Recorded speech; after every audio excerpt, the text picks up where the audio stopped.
কারণ আমি চাইতেছি আমি এমপি গিরি দিয়ে আমি দুনিয়া না আমি আখেরাত ফলাইতাম চাই। মানে কেউ যদি খালি উন্নয়নের কথা কইছে এটা অপরাধ হয়ে গেছে। আর মাইকো হারিয়া খালি কল লাগবো ইয়া মাবুদ খারেন বারেন সব আইছে, যে উন্নতি হয়েছে ইদার আর শেষ। আপনি যে নেতায় তার জনগণের সমালোচনা সহ্য করতে পারে না, সে কি নেতা? আমি বিরোধিতা চাইছি না, বিরোধিতা শেষ হাঁটাইলিছি। সামনের দিকে উনছি খাস করার জায়গা হই নাই বলে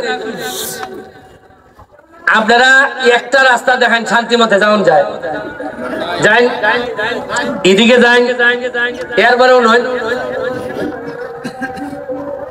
কামরুল ইসলাম ডাক্তার আছেন না বালিয়ারি তাই নিয়ে জিজ্ঞাই হইন সোনারঘাটের সবচেয়ে বেশি মানুষ রোগী হিসাবে যায় সব হইল শ্বাসকষ্টের রোগী, সব হইল কের রোগী? আমি নিজেও শ্বাসকষ্টের রোগী। তাই নিয়ে জিজ্ঞাইলাম কের লেগে এইটা রোগী?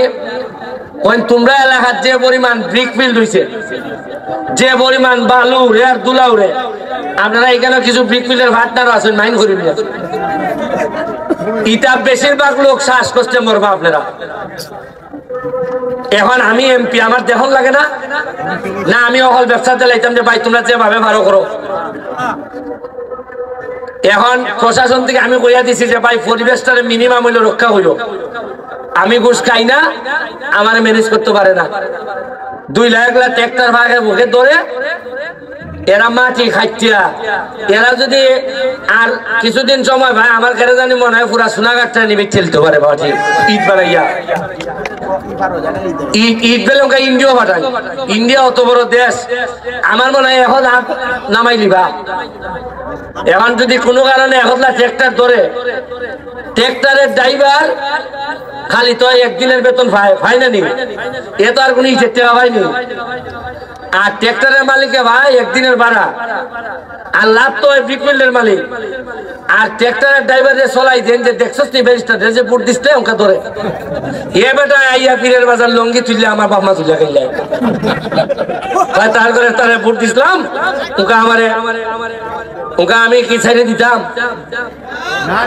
আমি কি ওকা এই 3জন 4জন ব্রিকফিল্ডের মালিকের কাছে কি আমি আমার এলাকার সকল মানুষকে সারেন্ডার করে দিতাম না?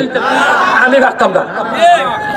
আমার আগামীবার তো আমার ফেল করে বাইতে লাগে, কারণ আমি যেখানে দেখবো আমার বেশি মানুষের ক্ষতি হয়, আমার বাপ যদি হই আমি চাইবো না, হইতো না। ওই দেখুন কিভাবে দুর্নীতি চলে। চা বাগানে আইসে 6000 মানুষের 5000 টাকা